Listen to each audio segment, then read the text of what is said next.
Bonjour et bienvenue à tous. Aujourd'hui, nous allons aborder l'histoire intrigante de Kweku Adoboli, un personnage dont l'impact sur le monde financier a été aussi profond qu'inattendu. Son parcours est un véritable cas d'étude, illustrant à la fois les sommets vertigineux et les abysses troublants du secteur bancaire. Débutant sa carrière avec promesse et ambition à la UBS, une des plus grandes banques du monde, Adoboli a rapidement gravi les échelons. Cependant, en 2011, sa trajectoire a pris un tournant dramatique lorsqu'il a été impliqué dans un scandale de fraude massive. Mais alors, qu'est-ce qui a conduit ce trader talentueux à franchir la ligne? Comment ses actions ont-elles pu rester non détectées pendant si longtemps au sein d'une institution aussi prestigieuse? Joignez-vous à nous pour une exploration approfondie de l'ascension et de la chute de Kweku Adoboli, un récit qui révèle les facettes cachées du trading de haut niveau et les intrications humaines qui se tissent derrière les décisions qui façonnent notre économie mondiale. Et si vous aimez ce genre de vidéo, n'oubliez pas de vous abonner, de mettre un like et d'activer toutes les notifications pour ne rien rater de nos prochaines vidéos. On commence. Kweku Adoboli, né en 1980 au Ghana, a connu une enfance unique, rythmée par les déménagements dus à la carrière de son père, fonctionnaire des Nations Unies. De son Ghana natal, il a ainsi voyagé jusqu'en Israël et en Syrie, tissant dès son plus jeune âge un lien intime avec une multitude de cultures. Cette diversité d'expériences a non seulement enrichi sa perspective du monde, mais a également souligné l'importance de l'éducation, un principe fortement ancré dans sa famille. C'est donc naturellement qu'il s'est dirigé ensuite à l'Ackworth School au Royaume-Uni, un cadre prestigieux où il a cultivé ses compétences académiques et développé un intérêt marqué pour les disciplines qui allaient façonner son futur professionnel. Cet élan vers l'excellence s'est poursuivi à l'université de Nottingham.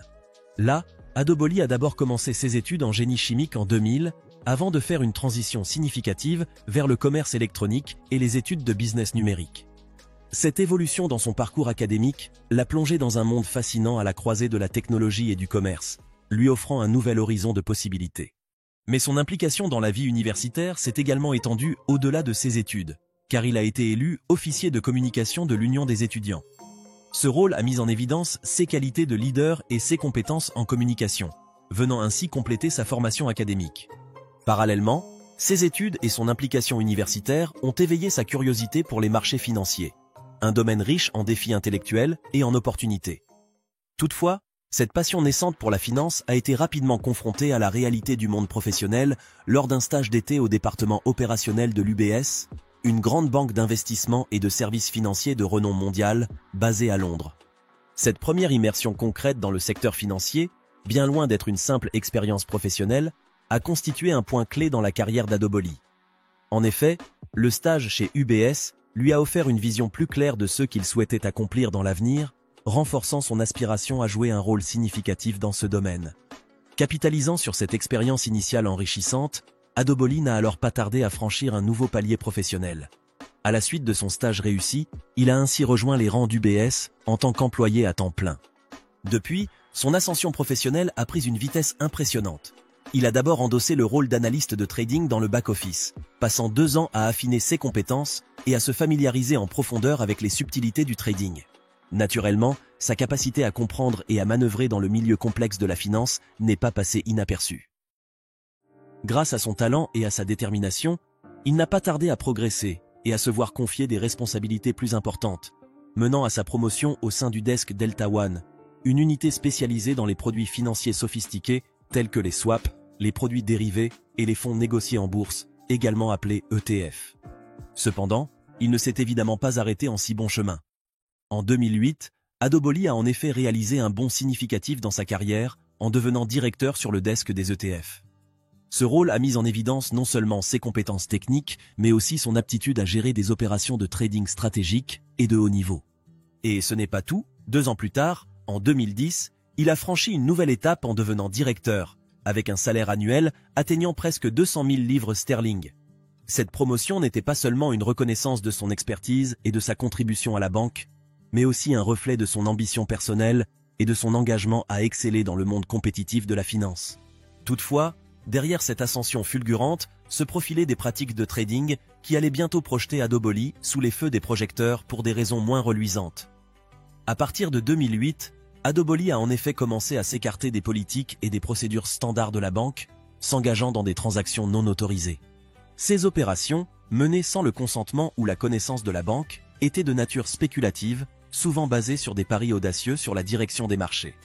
Et pour dissimuler ses activités de trading non autorisées, Kweku Adoboli a employé des techniques comptables trompeuses plutôt sophistiquées.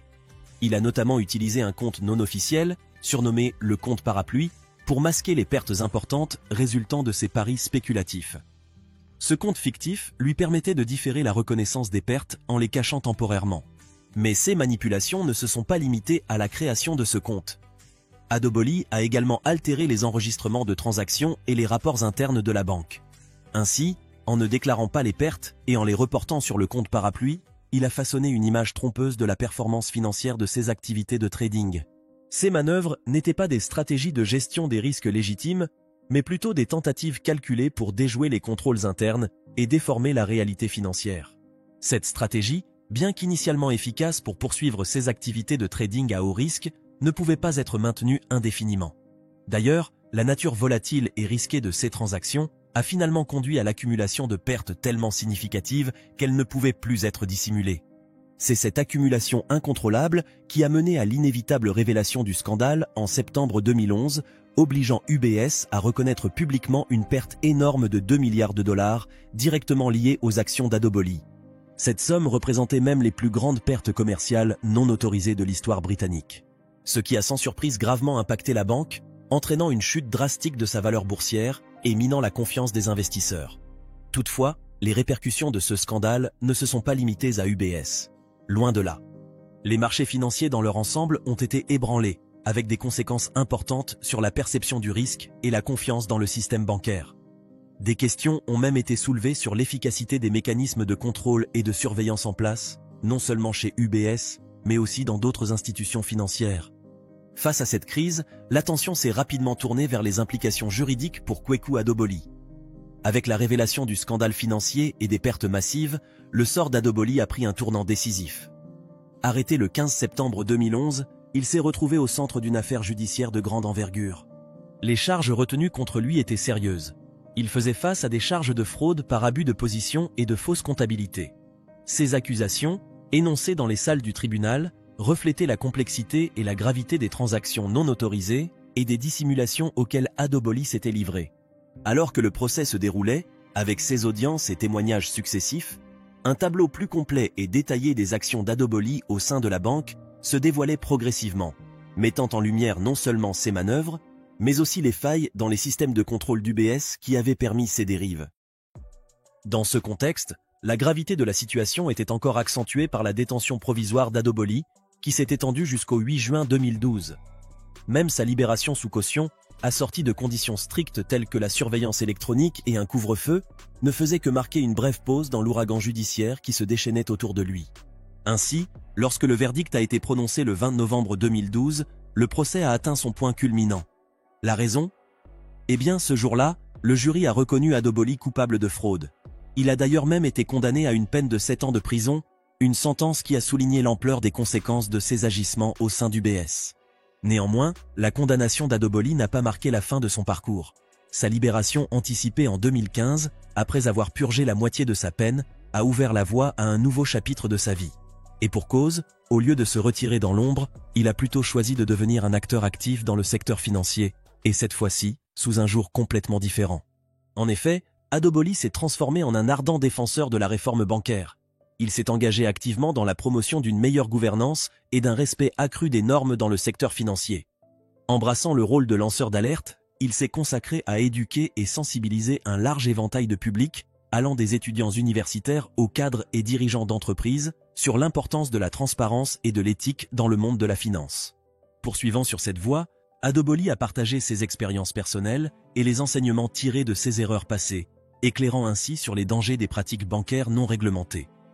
Par le biais de conférences, de séminaires et d'ateliers, il a souligné la nécessité d'établir une culture de conformité rigoureuse et de responsabilité individuelle dans le domaine financier.